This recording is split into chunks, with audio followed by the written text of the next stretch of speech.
Yo, what's going on, guys? Welcome back to Tower of God New World. So, in today's video, we have something to talk about. Now, I was not expecting this at all. This is the last thing on my mind. I never knew that they were going to do this, but apparently, for the next update that's coming literally tomorrow, we are going to have an SSR non-stop summon event.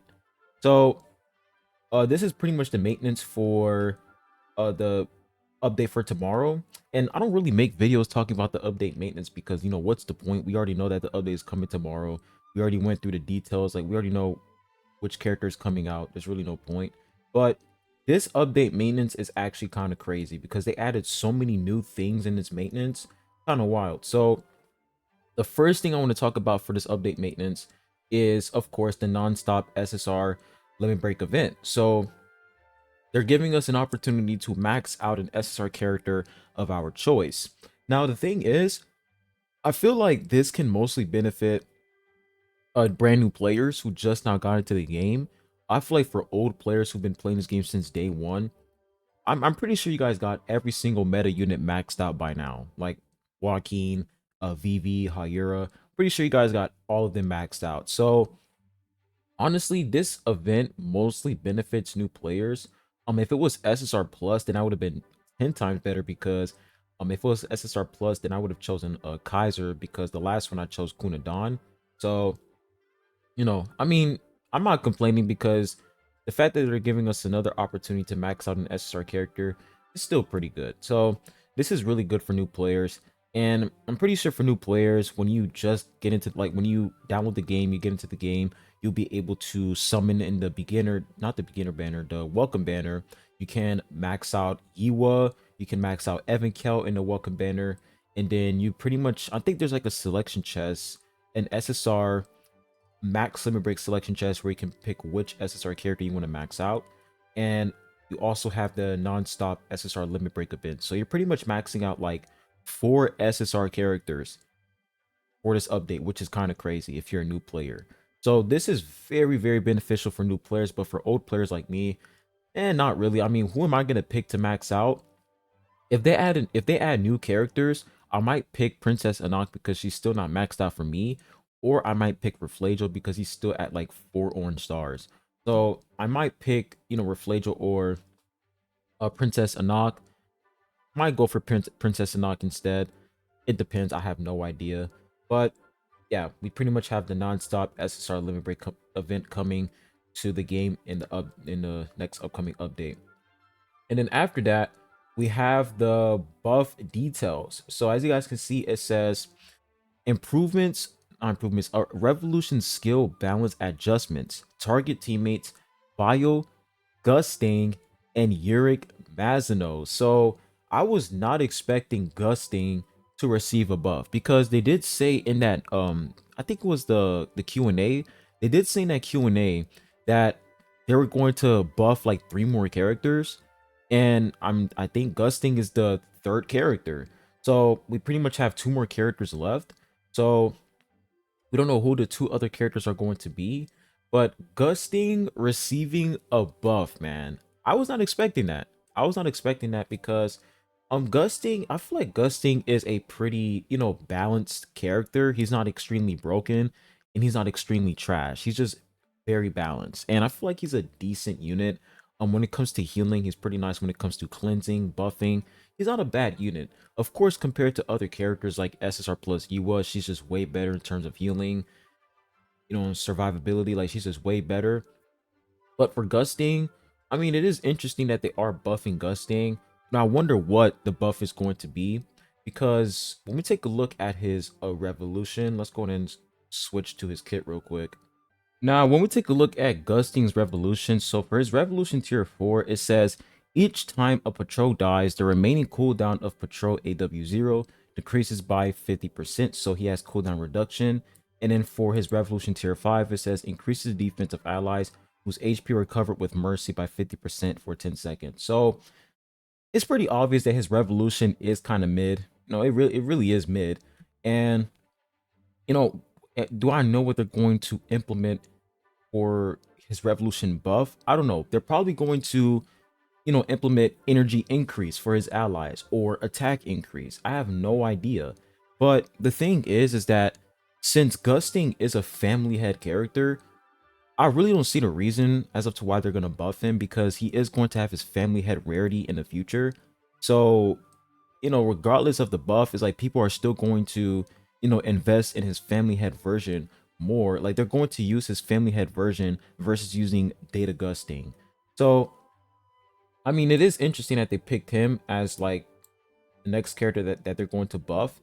But are there better options? I feel like another interesting option for like another interesting SSR plus unit that they can pretty much buff would be if I come down over here, the only SSR plus character I don't have is this guy right here. So it would have been very interesting if they buffed this guy, because he's pretty solid in PvP because of the uh physical resistance shred, which is very helpful.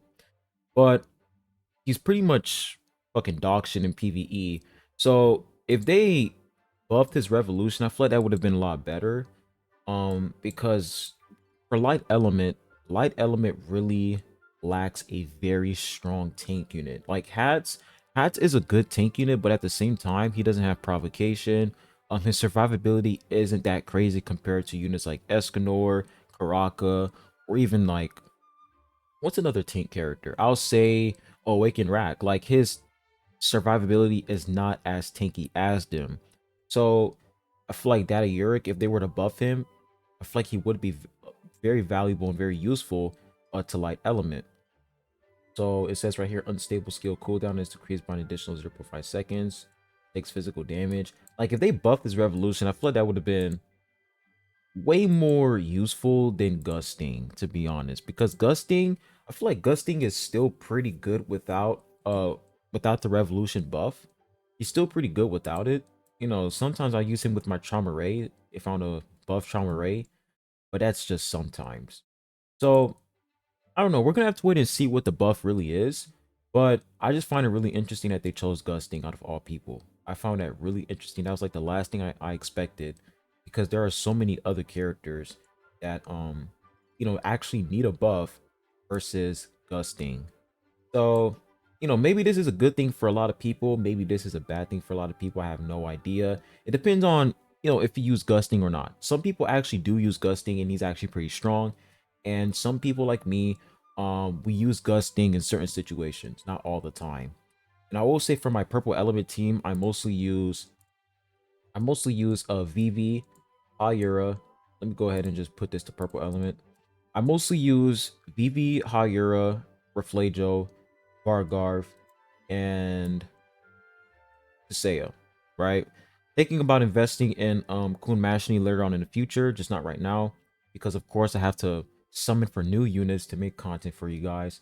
And then for Gusting, I mean he's at 3 purple stars, which is pretty decent. Most SSR plus characters, they always need like 3 red stars and above. But of course there are exceptions like Albelda, Evan, etc. Yiwa. So I don't know, man. Very interesting. I can't wait to see what the buff really is. And is it going to be a game-breaking buff? Who knows? So we're just gonna have to wait for next update to see more details. So after the revolution buff, they said that they're going to increase the max damage for Alliance Expedition boss battle. So it says the max damage that can be inflicted on the White Steel Eel boss will be increased. So you'll be able to deal a lot more damage against White Steel Ill, because he's going to take a lot more damage. It says improvements to ignition weapon management, addition of ignition weapon management feature, addition of ignition weapon filter function, and enhanced display of ignition weapon list. Very, very good. Like this is so good because ignition weapons, continuously going back and forth, putting on like different sets on different characters, it gets annoying as hell. So it's good that they're adding a filter system. And then we're also going to get a new archive buff. So if you guys don't know what the archive system is, the archive system is when like every single time you get a new character or you get copies on a character, you'll be able to increase the character stats. Like let me go back to the game real quick because it's really hard for me to explain. So if we come back over here to the game, So this is the archive system right here. You come to the archive system, right? This is the archive. So they're pretty much going to add new buffs to the archive, which is very, very good. So yeah, that's pretty much the archive. And the next part, it says adjustment to the challenge limit for the Trial of Origin. So for Trial of Origin, you guys already know we get like 10 attempts daily to pretty much, battle enemies in Trial of Origin for red element, green element, and etc. The fact that they're saying adjustment to the challenge limit, if they increase it to 20, that is actually kind of good because more black market tickets. So this is actually good news. Like, hopefully they don't decrease it to like 5. That would be bullshit. So if they can increase it to like 15 or 20, that would be crazy good because you can get more black market tickets, which is really nice. So I really like that right there. Those are pretty much like the main things for the next upcoming update, which is tomorrow. Am I looking forward to the non-stop SSR limit break event? Not really. Doesn't really benefit me that much. Mostly benefit new players. And I'm just mostly looking forward to, of course, Caliban. I want to see how well he performs. And if he, like I said, if this unit isn't even good or if he's extremely overpowered, then like he's still not going to be a requirement because he's green element at the end of the day. So I feel like for Caliban, this unit is really just, he's just an addition, like an addition to green element, and that's pretty much it. It's pretty obvious that he is going to be like a universal tank unit though, which is good, but like if it was any other element, man. But yeah, green tank unit, can't wait to check that out. And of course we have the revolution buffs. So that's pretty much it. Oh yeah, Shinsu Link max level cap, I forgot to talk about that. So we can pretty much increase the levels for our characters a lot more because of the Shinsu Link level max level cap, which is really good. So that's really dope. But yeah, that's pretty much it for the next upcoming update. Looking forward to it, and I will be doing a live stream when the update goes live. So stay tuned for that. But anyways, tell me what you guys think in the comment section down below. Make sure you hit that like button, subscribe if you haven't. I really appreciate it, and I'll be catching you guys on the next one. Peace.